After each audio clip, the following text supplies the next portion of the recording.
Ya, Bapak Ibu, saya akan coba membawakan tema tentang manusia baru. Hal yang nanti akan saya jelaskan itu merupakan hal-hal yang sangat dasar tentang manusia baru. Kenapa seperti itu, Bapak Ibu? Karena kita ini setiap hari perlu diingatkan kembali. Karena kita ini masih manusia lama, kita ini masih di dalam tubuh kita. Kadang kita sering lupa, kadang kita sering merasa kita ini sudah banyak mendapat hal-hal yang baru terus, sehingga kadang hal-hal yang menurut saya dasar itu kadang sering dilupakan oleh kita. Ayatnya terambil dari Efesus 4 ayat 20 sampai 24. Nanti saya akan coba bagi ke dalam 4 bagian. Kita akan baca dulu ayatnya di ayat 20. Tetapi kamu yang telah belajar mengenal Kristus tidaklah seperti itu. Ayat 21. Sungguh kamu telah mendengar dia dan diajar olehnya sebagaimana kebenaran yang ada di dalam Kristus. Ayat 22, untuk menanggalkan perilaku manusia lama yang menuju kebinasaan karena diperdaya oleh nafsunya. 23, dan untuk diperbaharui dalam roh dan pikiranmu, serta mengenakan manusia baru yang diciptakan dalam kebenaran dan kekudusan sejati, sama seperti Elohim. Bagian pertama adalah 4 ciri manusia baru. Bagian pertamanya adalah belajar memiliki pengenalan akan Kristus. Ayat 20 sampai 21, tetapi kamu telah belajar mengenal Kristus, tidaklah seperti itu. Sungguh kamu telah mendengarkan dia dan diajarkan olehnya sebagaimana kebenaran yang ada di dalam Kristus. Poin pertama, orang yang memiliki manusia baru, dia akan memiliki pengenalan akan Kristus dan kebenarannya. Ini dulu yang perlu dipahami, Bapak Ibu. Ketika kita berbicara tentang manusia baru, itu bukan berbicara tentang perubahan pola hidupnya. Mungkin yang dulu orangnya pemarah, mungkin dulu orangnya yang tidak suka firman Tuhan, sekarang kembali suka kepada firman Tuhan. Benar, Bapak, itu adalah luarnya. Itu adalah sesuatu yang dilakukan oleh tubuh fisiknya. Tetapi poin yang paling penting adalah terjadi di dalam diri orang tersebut. Orang itu kenal Kristus atau tidak. Itu yang paling penting yang perlu kita lihat dulu. Orang itu mengenal Kristus atau tidak. Di dalam Filipi 3 ayat 10, agar aku mengenal dia dan kuasa kebangkitannya serta persekutuan dalam penderitaannya, supaya aku menjadi serupa dalam kematiannya. Ini yang poin yang terpenting. Kita harus mengenal Kristus di dalam kematian dan di dalam kebangkitannya. Mungkin kalau orang ditanya, kamu kenal Yesus nggak? Oh, kenal. Yesus itu yang dulu ada di bangsa Israel, kemudian dia mati, kemudian dia dibangkitkan. Kemudian mungkin ada orang lainnya berkata, kamu kenal Yesus nggak? Oh, tahu. Yesus yang dulu lahir di Bethlehem yang kita rayakan Natalnya. Itu benar, Bapak Ibu. Tetapi yang paling benar adalah kita harus mengenal Kristus dan kita mati bersama dia dan kemudian kita juga dibangkitkan bersama Kristus. Bahkan di ayat sebelumnya di Filipi 3 ayat 8, Paulus mengatakan bahwa tanpa ragu aku menganggap semuanya sebagai kerugian karena pengenalan yang mendalam akan Kristus Yesus Tuhan kita, yang oleh karenanya aku telah kehilangan segala sesuatu dan menganggapnya sampah supaya aku mendapatkan Kristus. Jadi pengenalan akan Kristus itu mengalahkan semua yang telah diperoleh oleh Paulus. Siapa Paulus? Paulus adalah orang Yahudi asli keturunan dari kaum Benyamin, bahkan dia seorang ahli Taurat, bahkan dia melakukan sampai melakukan pembantaian terhadap para pengikut Kristus, dan itu dianggap bagus pada saat itu dianggap prestasi pada saat itu, tetapi semua dianggap sampah oleh Paulus ketika dia melakukan pengenalan akan Kristus. Jadi Bapak Ibu, apa yang menurut dunia baik, apa yang menurut dunia, oh kamu harus begini, kamu harus begitu, kamu harus jadi orang yang terpandang, kamu harus jadi orang yang bisa dilihat. Tetapi ketika kita memperoleh pengenalan yang baru akan Kristus, kita akan menganggap segala sesuatu yang ada di dunia ini semuanya adalah kerugian. Tapi jangan langsung diartikan oh jadi kita nggak harus ngapa-ngapain dong, kita harus nggak usah harus tampil excellent dong, kita harus tampil apa adanya. Enggak, Bapak Ibu.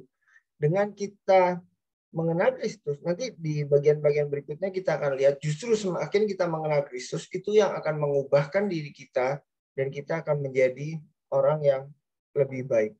Kemudian, yang kedua, kita harus mendengar dan bersedia untuk diajar. Ini poin kedua, ini poin yang cukup penting juga, Bapak Ibu. Setelah kita mendengar apa pengenalan akan Kristus, kita juga harus menerima apa yang Yesus ajarkan. Dan kita juga harus menjadikan Kristus sebagai contoh teladan dalam kehidupan kita. Paulus juga mengatakan di ayat 21, sungguh kamu telah mendengarkan dia dan diajar olehnya sebagaimana kebenaran yang ada di dalam Yesus. Paulus juga di dalam tulisannya menyebutkan, ikutilah teladanku.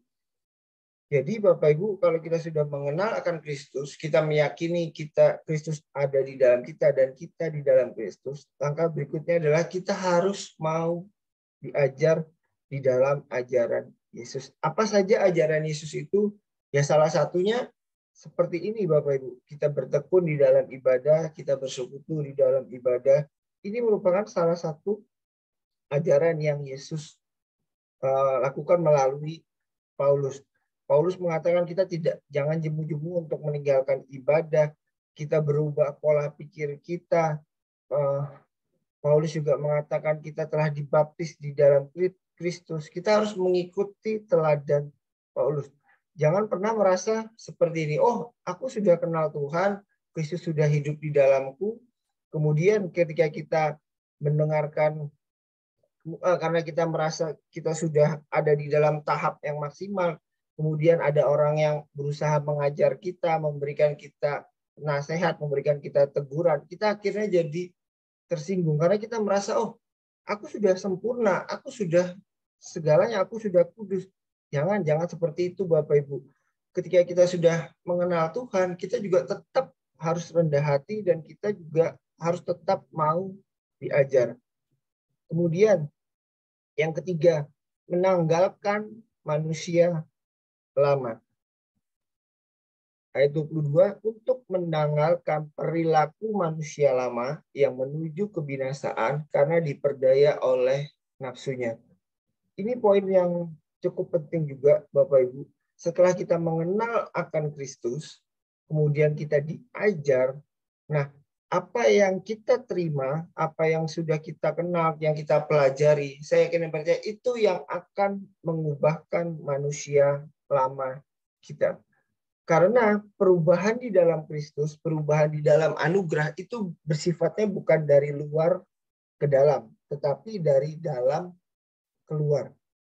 Contoh nyatanya lagi dengan acara MIP ini, tanpa disuruh, tanpa kita harus dikasih reward atau punishment, Bapak Ibu semua hadir di dalam acara ini, saya kira percaya itu bukan karena kekuatan kita, tetapi karena ada Kristus yang menggerakkan kita supaya kita bisa ikut di acara ini. Nah, dan saya pribadi pun masih bergumul di dalam hal ini Bapak Ibu, karena kalau bagi saya pribadi cukup sulit untuk bangun di pukul 5, kemudian harus mendengarkan, harus duduk diam seperti ini. Ya makanya firman ini pun berlaku untuk saya. Saya berusaha untuk menanggalkan manusia lama supaya bisa lebih rutin ikut acara ini. Karena kebanyakan orang sudah ngaku mengenal anugerah, tetapi mereka masih hidup di dalam manusia lamanya. Mereka berkata, oh aku udah kenal Kristus, tapi ternyata mungkin dia masih manusia lama yang dulunya masih pemarah, dulunya masih melakukan hal-hal yang nggak benar, yang masih hidup di dalam dosa, tetapi dia terus melakukannya dengan alasan, oh aku kan udah terima anugerah, nggak masalah, aku mau hidup apapun tidak masalah. Kenapa? Karena ya inilah aku, Tuhan terima aku apa adanya. Berapa banyak dari orang-orang di luar sana mereka bersembunyi dalam tanda kutip di dalam anugerah. Padahal jelas sekali Paulus mengatakan supaya kita meninggalkan manusia lama. Karena jujur Bapak Ibu, kita semua ini masih hidup di dalam tubuh. Paulus juga mengatakan roh itu penurut, daging itu lemah. Paulus juga mengatakan berapa banyak dari kita, berapa banyak yang aku tahu, ingin aku lakukan, tetapi tidak aku lakukan. Saya yakin dan percaya semua yang ada kita di sini, semua kita di sini pasti ingin melakukan yang terbaik untuk Tuhan. Saya yakin dan percaya kita semua yang ada di sini pun pasti punya keinginan untuk menjauhi dosa. Tetapi Bapak Ibu, kita ini karena kita masih hidup di dalam tubuh kita yang lama, tubuh kita ini belum ditebus, kita kadang bisa masuk ke dalam dosa, kadang kita masih bisa jatuh. Itulah tugasnya kita, Bapak Ibu, tugas kita sehari-hari. Makanya saya katakan ini merupakan hal yang sangat dasar. Kita perlu diingatkan lagi akan pengenalan akan Kristus, kita perlu diajar, kita perlu belajar supaya kita semakin hari kita semakin mengenal Kristus. Dan yang terakhir, kita diperbaharui terus-menerus. Ayat 4 ayat 23, dan untuk diperbaharui dalam roh dan pikiranmu, serta mengenakan manusia baru yang telah diciptakan dalam kebenaran dan kekudusan sejati sama seperti Elohim. Ini bagian terakhirnya Bapak Ibu. Kita diperbaharui dalam roh dan pikiran. Roh kita sudah benar, roh kita sudah kudus, karena di dalam kita ada Roh Kudus, dan Roh Kudus itu tinggal di dalam kita. Tinggal bagaimana kita memperbarui pikiran kita setiap hari. Mungkin Bapak Ibu bisa tuliskan di kolom chat, katakan saya adalah manusia baru.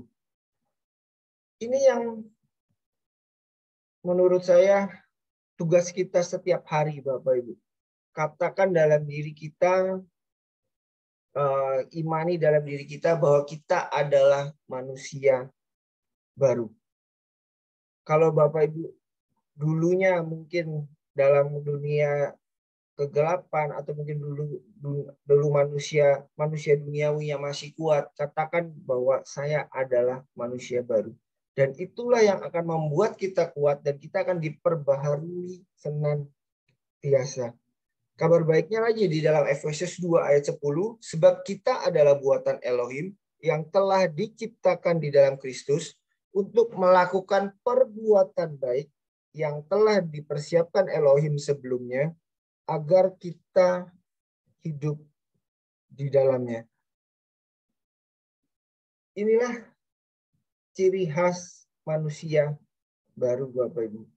Karena kita masih hidup di dalam tubuh manusia lama, ini yang perlu kita lakukan setiap hari.